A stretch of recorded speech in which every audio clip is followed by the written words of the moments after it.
what should be behind a good AI implementation? Suddenly there's a big focus that I am going to train my model based on the data I have. So the first question people will ask, oh, where is my data? Right. So then they realize the data catalog itself is missing. Right? What data do I have? Next big thing to AI was data governance. Oh.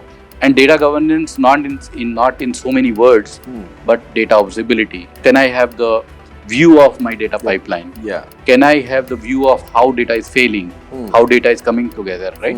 So data governance in itself has become a good subject now and a very big focus area. And that is driving lot of conversation, lot of implementation. Welcome to Discover Dialogues podcast, powered by TechDogs. The world of business and technology is evolving at breakneck speed. AI breakthroughs, digital transformation, and game-changing innovations are reshaping industries every day. On this show, we dive into the trends, ideas, and strategies driving the future. We're sitting down with industry leaders, innovators, and disruptors to bring you fresh insights, bold perspectives, and real conversations that matter. So plug in, tune in, and let's discover what's next. Today on the show, we're joined by Peeyoosh Pandey, Chief Executive Officer at Hoonartek, a leader who's scaled sales, delivery, and digital transformation across global markets, from Wipro and Persistent to his current role driving Hoonartek's next chapter. From building high-throughput telecom systems in the 90s to operationalizing AI and data governance for today's enterprise, Peeyoosh brings a rare blend of engineering depth, leadership clarity, and execution-first thinking. Let's dive in. So, welcome to another episode of Discover Dialogues. Peeyoosh, it's great to have you on the show today. Absolutely. Thank you. And thank you for inviting me. Looking forward to having a good conversation with you. Great. So, Peeyoosh, let's rewind a bit. Before we dive into data, before we dive into, AI, and then we dive into maybe digital lending, you've obviously led digital transformations. You started your career as a coder. You worked across businesses. You worked at TCS. At some point, you're in Persistent. And you've scaled global teams. So I would love to unpack that journey a little from your perspective. No, absolutely. So I'll tell you what led to where I am today, right? And not just in terms of the final outcome or the achievement, right? But in terms of what has led to the value system or the belief, the way I operate, right? All those things. So I started as everyone starts with. I started with my career with TCS, and we were part of a team where we were doing very high throughput, low latency stuff. We were writing telecom software. Nice. Fairly complicated. It was so complicated that first 18 months they didn't even let us touch the code. So it was. And this was back when? It was 97. Oh, 97, right? Pre the telecom bust, right? So we spent some time, I spent about 4 years with that and learned the hard yards of doing technology, understanding and complexity of software, right? Because a lot of people still reference to that kind of work we did. The code size was fairly large, 100 million lines of code, and a lot of that kind of very complex stuff, right? Yeah. And it was very well regulated. Even if you have to make a single line of code change, it used to take 6 months because you have to go to Ottawa, take approvals, and like a lot of that. Yeah. So that was my first 4 years. Then there was an opportunity. Wipro was starting a center here, and they were starting with telecom team here.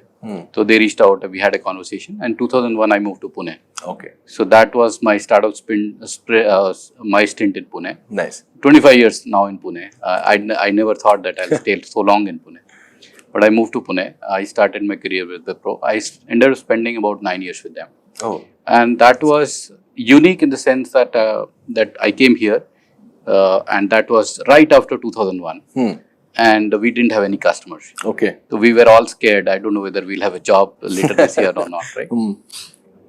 And then we responded. There was fortunately a RFP which came out. We responded to it, and we were competing with right across. There was another company called Infosys, which is well known. So I was in Wipro. They were Infosys. We were competing for the same project, and fortunately we won. And Nice. that I can take small credit out of that because they were looking for people with a background who had done stuff like Lucent, Nortel, those kind of things. And this was for a company which was in telecom.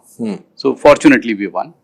And that shaped right after 9/11, at the end of the year, 9/11 happened. And right after 9/11, I traveled to US. Okay. And we spent like 6 months understanding their technology. Okay. And bringing knowledge back. Nice. And then I was part of the same relationship for 8 years or 8.5 years. And I ended up growing from like a tech lead, becoming to a module lead, becoming to a project manager, becoming a senior project manager. Nice. And the end of that sprint, I was global delivery manager, leading all of it. Fantastic. And last 2 years, I moved to US. Okay. So 2007, I moved to US, spent 2 years with Wipro. And then Persistent happened. Somebody from Persistent reached out. We had a conversation. And I ended up joining Persistent in 2009. Okay. So I moved, and with Persistent, so I was already living in Denver. And with Persistent, joining Persistent, I moved out to Bay Area. Okay. San Francisco Bay Area. Yeah. So I worked with Persistent in US for 4 years, 2009 to 13. And then 13, I moved back to India. Okay. And took up a responsibility to lead the APAC business for them. Oh, nice. And that's the role I held for 9 years with them. Fantastic. So 2013 to 2022, I led the APAC business, small credit, where I built very small business to a fairly decent sized business. I grew that business. And then around 2021 or so, a mutual introduction to Hoonartek happened. And we ended up speaking for a year or so because it was COVID, not much to do, right? You were having conversations. Yeah, you had. We had time. We spoke for a year or so. Right. And then I finally realized that this is a good canvas for me to go and paint a picture and also execute that vision, right? And that's how I ended up joining Hoonartek. Right. 2022 is when I started with Hoonartek, around the similar time, May 22. Right. It's almost 3 years in the journey. Every day is a good challenge and I'm enjoying. Right. It has been a fairly rewarding journey for last 3 years or so. Fantastic. And just to follow up on this, right? So, you've worked across these large organizations and then you build these and scale these. And then now when you came to Hoonartek, like you said, there was a mutual, consideration as well. But how, obviously there's a mindset shift that you have to bring. And what was that mindset shift that you had to bring when you joined Hoonartek? So I keep saying to everyone that my sizes of the companies have kept reducing. Right? I started with TCS, which was the largest company, still the largest company in India. Then Wipro, which was a little smaller than that. Persistent was even smaller, and Hoonartek is smaller, right? Yeah. My sphere of influence have been increasing. That's what I like to believe, right? Okay. And the unlearning part always have been that if you have been part of a large organization or any organization for a long or longish period, right? There are habits you pick up. Absolutely. There are these muscle memories you create, right? Yeah. And a lot of those times, if you start applying that, if you go to a new organization, you are DOA, dead on arrival, right? You cannot function. You cannot continue doing it, right? Right. So when I moved from Wipro to Persistent, I had a struggle for 3 months because it was very large. Persistent at that time was $100 odd million company. So moving from a very large company to a mid-sized company. So it took me about 3 to 6 months of unlearning. And I had to consciously say things like, okay, I'm at Persistent or we do these things, right? Because you kept referring to your past. In Wipro, we used to do like this or those kind of things, right? Same thing happened. Persistent was an even longer stint. I was with Persistent for 13 years. Yeah. And after 13 years, if you change jobs, I still fumble sometime when I speak in front of customer. The language, names, the language, the names of the company. A lot of time I still fumble. Right. But that is the part of unlearning, right? What is the value proposition of your last company? What is the ethos, culture, and everything? Right. And when you embrace a new culture, you have to embrace it fully. Correct. And unlearn everything. Right. Right. So I generally move on. So when I leave a company, I just leave everything. I don't even look back. I don't go back. I don't follow up, nothing. Absolutely. I just drop everything and I move, right? So when I moved Hoonartek, I moved with my body, soul, mind, everything, right? And when you are there, then you are there. That's how I operate, and that's what has helped me in life to embrace the new paradigm, new company, new language. Right. It was a big role change as well for Absolutely. me, because I was running sales for Persistent. Yeah. For a region. Yeah. And then you come here in a role where you have taken up a CEO role, right? Suddenly. Yeah. And there's a funny story I heard from someone that they were saying that this new CEO in a room, and this person is looking at everyone to decide, right? And everybody is looking at him to decide. And he was new in the role, right? Right. So this is a mindset shift which Right. happens Yeah. in an organization. Yeah. And that is something which you have to get used to, get comfortable with, right? That, of course, you crave for that role, that can I go and be the decision maker? That is one part. But can you be the decision maker is Yes. the mindset shift you have to make happen. Absolutely. Right? Absolutely. Because you are in that role, you have to decide things, you have to make things happen. Right. But are you ready for that or not, right? Can you, because a lot of people in this situation start buying time. Oh, I'll come back to you. Yes. Can I take some time to decide? Right. Yeah, of course you can do it for certain times. Yeah. Or certain instances, but not every time. Yeah. If you start doing that, then your trust and people's trust in your ability to decide goes away. Absolutely. Absolutely. So a lot of that is the mindset shift you have to make. And I can imagine, when you're working at these really large organizations, obviously the pace is a little different. I mean, I would say that sometimes these large organizations are considered to be as like elephants, right? They're slow moving. And then when you're really moving towards a small, agile, startup kind of environment, it would I would imagine put a lot of pressure on you, right? Because you have to move faster, because you're competing against everybody out there, including them. And how do you then balance that, right? So you're really trying to bring the experience and the best practices from global organizations, and then you're trying to adapt and be more fast, agile, or whatever, fast paced, if I was to say. How do you make that? So see, agility is there in every organization. And a lot of time lack of agility is because of the setup and because of a lot of time people's desire also, right? Okay. So I was fortunate to be part of organization, like especially at my last jobs, right? We were fairly agile, but you also have support of people. There's an ecosystem of people. Right. There are people who are supporting you in terms of decision making, right? Yeah. There's data points available. Yeah. You have content available, you have data points available, you have teams available, right? You have people who are providing you, counseling you, right? So that brings agility from a very, very informed perspective. Yeah. But if you move to a larger organization, a lot of those data points and support is not available. But you still tend to be agile in spite of that. Or all those things are missing. So in those situations, a lot of time you are taking a jump without even knowing things. Yeah, absolutely. But that is the fun, and that's the calculated risk you end up taking, right? That you are making sure that you are not taking undue risk for the organization. Right. And this is your own gut feel, this is your judgment. Right. This I cannot teach anyone, or anyone can't learn. Yeah. This is your gut feel of last 25 years of working.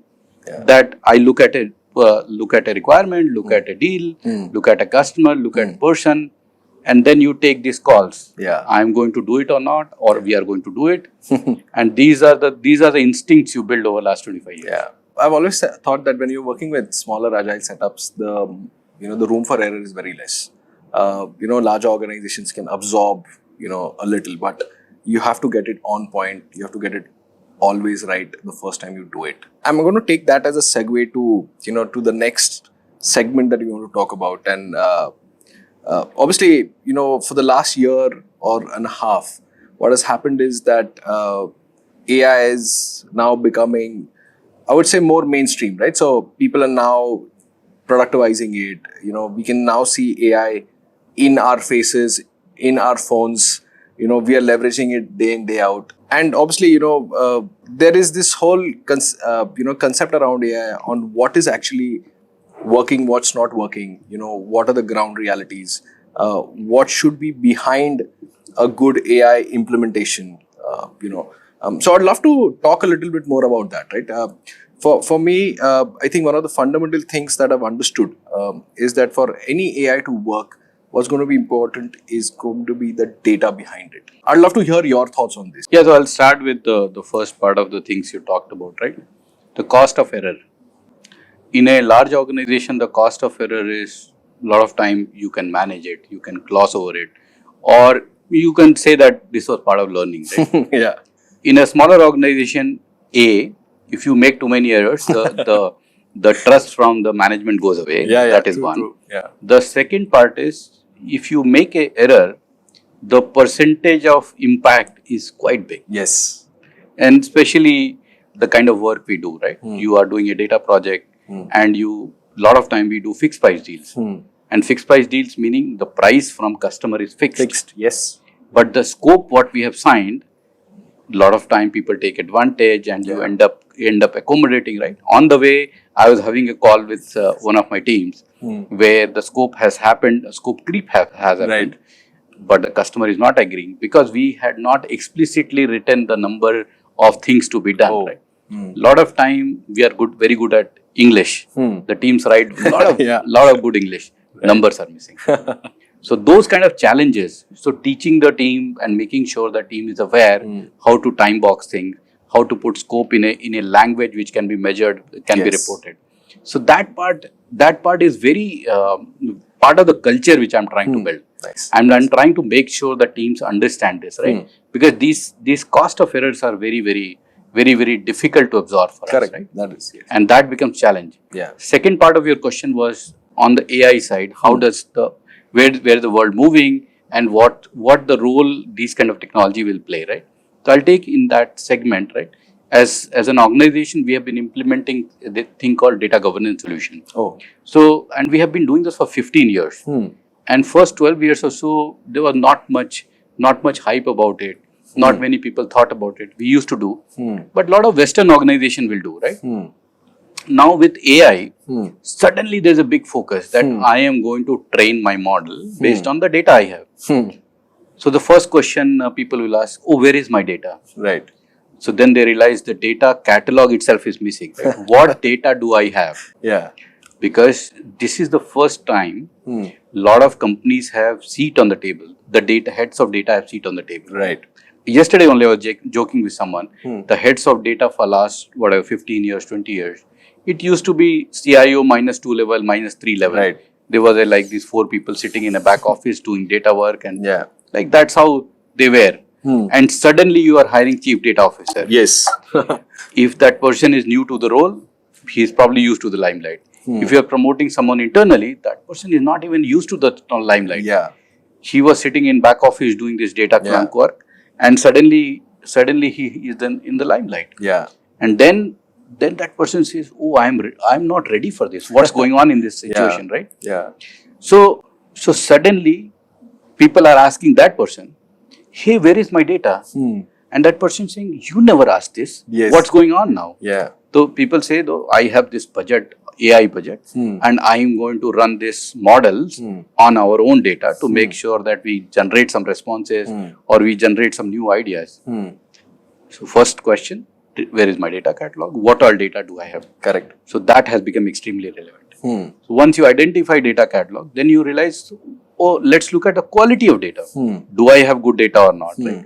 There, because you are going to run models on it, there is concern of privacy, there's concern of quality and other things. Yes. And with the bills like DPDP bill in India, PII in or GDPR in UK, and there are other concerns, you need to mask the personal identification of data from that thing to make sure that models are not identifying person, right? Right. So a lot of those kind of challenges are there. Yeah. Once you have identified that, you also have to establish lineage of data. That here is my data. Correct. And that element is coming from where? Because regulators are asking. People like RBI in India or there are other regulators, they are asking the banks and other entities to prove that you are saying that I didn't give loan to this person or I gave loan to this person. Yeah. Prove me that there is no bias. Correct. That is one. Prove me from where this data element came. Yeah. And then people are realizing, oh, I was just building a report and now these guys are asking what is behind that, right? So that kind of situations are now troubling people. So these things are driving, suddenly people are waking up, oh my God, I don't have a data governance in the ecosystem. And that has become a very big focus. I was at the Snowflake and Databricks Summit last month. I spent 2 weeks in Bay Area. The next big thing to AI was data governance. Oh. And data governance not in so many words, but data observability. Can I have the view of my data pipeline? Yeah. Can I have the view of how data is failing, how data is coming together, right? So data governance in itself has become a good subject now and a very big focus area, and that is driving lot of conversation, lot of implementation, and you will see in India and globally there'll be a big focus on this subject going for next couple of years. So now that data governance is becoming, like you said, is becoming such a important factor, I'm sure there's a lot of organizations who are now saying that do I need to start from zero, right? So do I need to start from building data platforms, building the governance into it, and again, sometimes when you're really doing these implementations, we're just really looking at saying that everything that is AI is something that I want. Yeah. Now, the question that I have for you is more specifically that given the need for modern data platforms, which allow for easy AI implementations or integrations. Correct. Okay. What's the right approach that perhaps businesses ought to take, in building out an AI strategy for themselves in a larger context? Yeah. So if you see the modern data platforms, the few well-known ones, right? Everybody is catching up on this data governance. Somebody announced Unity catalog. There's a good stuff they are getting added. Other vendor has Polaris catalog, which they are adding a lot of capability. They are also trying to be ready for a hybrid ecosystem, because what is happening if you go to a large enterprise, right? We are sitting in this building, Poonawalla FinCorp is next door, right? Yeah. So these kind of large organizations, they don't run a homogeneous model, right? Yeah. They will not sit on everything Oracle. Correct. Or everything one technology, absolutely, Microsoft, right? Yeah. You have a very heterogeneous situation. Yeah. You have some data sitting in Oracle, some data is sitting in Postgres, MySQL, there's a Salesforce, bunch of data sources, right? And for these vendors, people who are building stuff or technology, people like us, that brings the level of complexity that how do you make data governance relevant and data governance effective in this kind of heterogeneous environment. Correct, right? Absolutely. And that is a big difference which is coming, right? So when people are designing their strategies, when they were earlier doing, right, about 2 years or 3 years back, people will implement data platform, but they won't even think about data governance. They won't think about catalog. They won't think about data quality, right? Even today there are people thinking like that, but they are very far and few, right? Most of the people are thinking like that. So govern first is the situation people are thinking. We are talking to a small bank, which is a payment only bank, but they are thinking, they're very progressive. They are thinking about data governance from the start, that I am going to need data governance because I need a catalog and my business is going to ask for it. Right. So now govern first, data governance first is the approach people are taking. And that has led to the thinking from the tools vendor, people who are building the platform, to make their platform open. So anybody who is building a data governance as part of their platform, what they are saying is, I'm going to make it open source. I'm going to create open APIs so that you can create data catalog and lineage and data quality from other tool sets as well. Right. Because you cannot pretend or you cannot put your hand in or head in the sand saying that it's only going to be me. Because you are going to be in a heterogeneous environment, right, and there people need to consume other things. So people have woken up to open standard. So there's a data standard which is now being followed by everyone, called iceberg tables. People are using Parquet as the file format. People are using open format for lineage, quality, and other things. The world is becoming much more open because they need to integrate all these things together. So while we talk about, I think, tech, and we talk about, all of these platforms being integrated together, at the core of it, I think, and we are still evolving as we go, right? But at the core of of everything is the people who are, one, going to be building this. Second is the people who are going to be using it. There's that one thing that keeps coming up again and again is how people describe your leadership approach. And I think the first segment that we got kind of gave me insights into you as a leader. Yeah. But what I've understood is one is you have a lot of clarity on what you want to achieve, but the vision and the execution also go hand in hand. Correct. So you've led teams across geographies, across continents. Obviously, you were in the US for some time. Then you came back to India. How first is as a leader, how do you balance the clarity and the execution part of it when you have diverse set of people, working, and now you add to the blend the whole AI, integrations that are coming. This is actually forcing businesses to now relook at how people and technology should be working. Not that we didn't have it, but it's just now really at a different scale. Correct. So how do you do that? So see, when you talk about leadership clarity, right? Leadership clarity is an outcome. Is an outcome of certain things, right?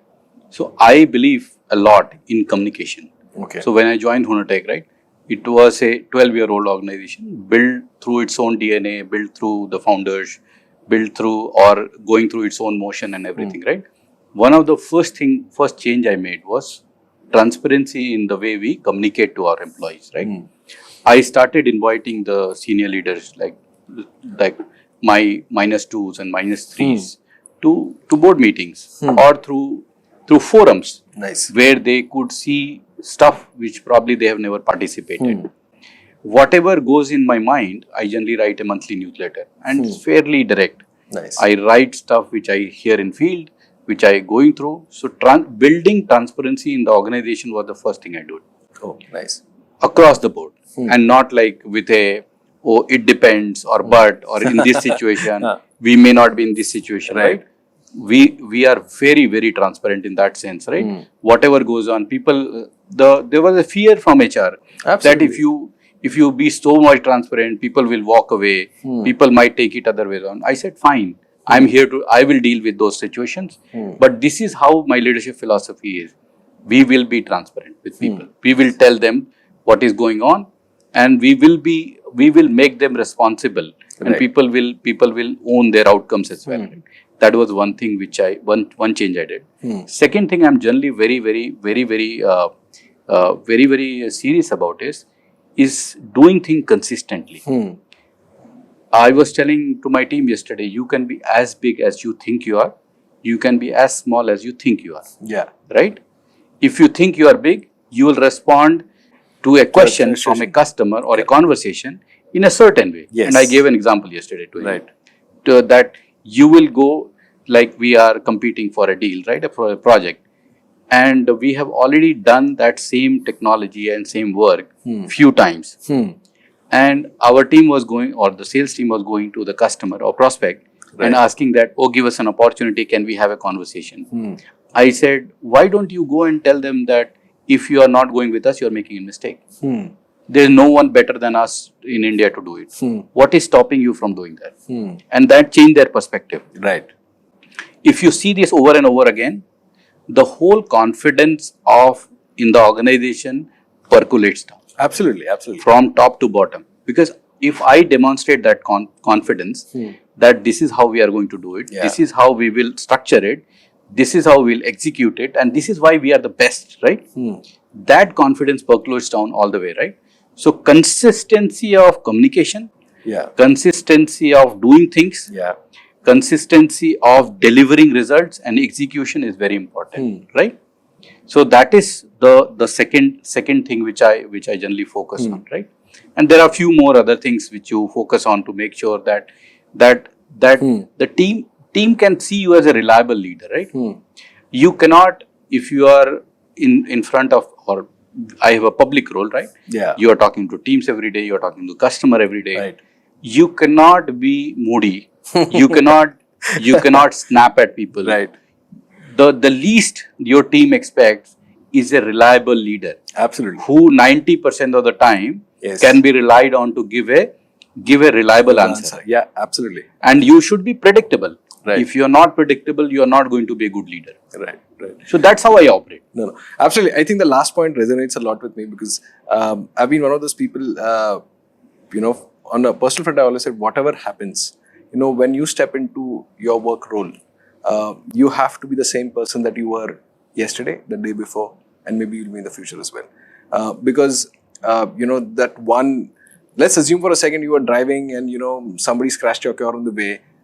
That cannot, come out when you come to the role and where you bring out those frustrations or you decide to take a whimsical decision out of anger. You have to be very reliable, you have to be consistent, and you have to maybe in many ways take on that role, which is devoid of emotions. But I certainly resonate that with a lot. Obviously, we talked out a little bit of leadership. We've talked about how these newer technologies, AI, are going to really require strong data governance practices to be built in. Correct. And we also talked about your journey as a leader. Okay, but then behind all of this is this person who's the real you, right? So, like you said, you could be an introvert at home, but need to be an extrovert at work. So, I would love to get to know you more as a person. The next section that I have for you is going to be a quick rapid fire for our audiences to, understand the person behind the title and all of these masks that you're wearing. So, again, quick question. So I am not good at giving these one-liners or things. That's absolutely fine. But I will give you a real me. What you fantastic, will fantastic. I'd love that. Yeah. Let me know when you're ready. That one place that is on your bucket list. There's no one place. India. I've not traveled a lot in India. So there are corners of India which I would like to see. Like this morning only we were discussing about going to Coimbatore, going to Tamil Nadu, and so we have spent decent amount of, because we have lived in US and other parts. Okay. Not everyone says, oh, I want to go to some part of Europe or something. But for me, even India is fairly unexplored for us. Right. We would like to. There are places in India which we would like to explore. Fantastic. That one city that is still like second home to you. So Pune is second home. My home is Varanasi. Right. So Pune is now the second home. I feel very safe, secure, and I travel fair bit. Right, in my job, I end up traveling fair bit, and Pune is the second home. Right. It may become the first home, but still it is second home for me. Are you a morning person or a night owl? You end up doing both, but I like mornings. Okay. But you end up, because in our job, like last 30 years, I've been working with US clients, and you end up spending a lot of time in night. But if you ask me, I'm probably more comfortable in the mornings. Yeah. What's your morning ritual? Wake up in morning, drink 2 cups of hot water, and go for a walk. Okay, nice. What's that one movie or show you watched too many times or continue to watch too many times? There are a bunch of them, right? So this movie recently, Special Chabis, I have watched like so many times. Okay. Hera Fairy, I have watched so many times. There are shows like this Will Smith show where he started his career, Fresh Prince of Bel-Air. Oh, nice. I like that so much that I have watched so many times. There's a research that says that if you watch the same shows again and again, you're better at emotional regulation. Correct. So, yeah. Yeah, there are a bunch of these things which I keep watching. Okay. What's your CEO guilty pleasure? Something you love that people wouldn't expect out of you? Not much, I think. I think the only sometime I take liberty of is sometime in travel, because you travel so much. So you will end up probably spending a little bit more on sometimes on hotels or sometimes other things, right? Because you need to show up rested. And I do these crazy travels in US, right, where you are landing in the evening, and next day morning 9 o'clock you have a meeting, right? So you end up taking a probably much more comfortable travel or something like that, or a hotel closer to the meeting. Some of those things you end up. I think should be done. Okay. So those are the no. I think there is a rationale behind it. So yeah. What's that one hidden talent that you have that the world doesn't know? Oh, probably. I don't think I cook quite well. Oh, my wife doesn't allow me to cook now, but I cook quite well. Okay. I think I cook well. Okay. Then introvert in recovery and extrovert by design? Yes. Okay. Deliberate extrovert. Okay. If you had one personal theme song that you kept playing while you walked into office, what would it be? I don't know. I like Kishore Kumar. Like any specific track? You're walking into office, so imagine that. Ruk Jana Nahi Tu Kabhi Haar Ke. Like those kind of songs. Like I typically love. I'm big Kishore Kumar. Like. Okay. What's the first app that you check when you get up in the morning? LinkedIn. Okay. Are you a coffee, chai, cold brew person? Depends on the geography actually. Okay. So if I'm in South, like in Bangalore, Chennai, I love my coffee. If I am in North part of India, I like my chai. Outside India, if I travel to Australia, I absolutely love Australian coffee. So Melbourne, Sydney, I love the coffee. US is mixed bag. Okay. You make do. Make do what. But given a preference, chai is my thing. Who's a better manager at home, you or your wife? My wife. She runs everything. I just play my part. Okay. What's your go-to productivity hack? Go-to productivity hack is when I feel tired, stressed, I generally go for walks. Okay. So my relief is my walk. Lot of time I'll disappear from office. People will think where I am. I'm generally in the basement walking. So interesting. So I'm away, and that is my thinking process. I churn. Then I'll come back with some things. Right. Nice. Yeah. What's your comfort food on a stressful day? My comfort food is like puri sabji or something like that. Right. Okay. Are you a planner or are you a fly by the moment kind of a person? So I used to be very spontaneous, but with my wife, she plans fair bit. So we have become a better planner. But I generally don't jump. I won't go unplanned.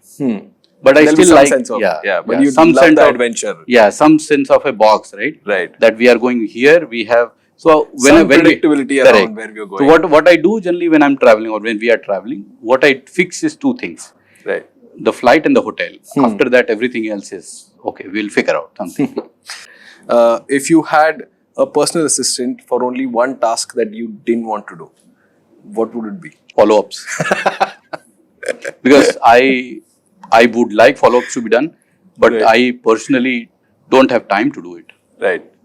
It becomes very stressful for me to making sure. So a lot of time people hate me for my memory. I remember everything and I will remember that 3 months later, 6 months later, I will ask them that.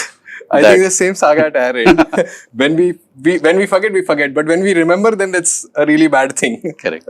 But okay, fantastic. So, Peeyoosh, that's been an incredible conversation. Thank you so much for joining us today. We talked about everything. So, right from the two halves of your career, being in India, being in the US, and obviously coming, and now heading Hoonartek. Correct. Then we covered obviously a little about how data governance is going to be the key moving ahead for AI integrations and implementations, how businesses should have strategies around it. And at the end of the day, I think, it's all about people and how do you make sure that these people are aligned to the vision, and you bring that clarity, to the execution. So thank you so much for joining us today. Absolutely. Fantastic conversation. Any parting words? No, you guys are doing great work. Bringing stories out is important, but making sure that the deeper conversations are important. Right. A lot of time we end up glossing over the conversation, which doesn't give any value to the person who is spending 35 minutes of their lifetime to watch this video. Yeah. I thought I made an attempt to make sure that people understand. Right. And I'm fairly available. Like you guys reached out to me, I am mostly available. Anybody who reaches out for a conversation, for any help, I have always tried to. Great. Fantastic. Once again, thank you so much for coming onto the show. Really do appreciate it. Thanks for tuning in. If you enjoyed this episode, subscribe on YouTube, Instagram, or your favorite podcast app. Catch past episodes and more at techdogs.com. See you next time.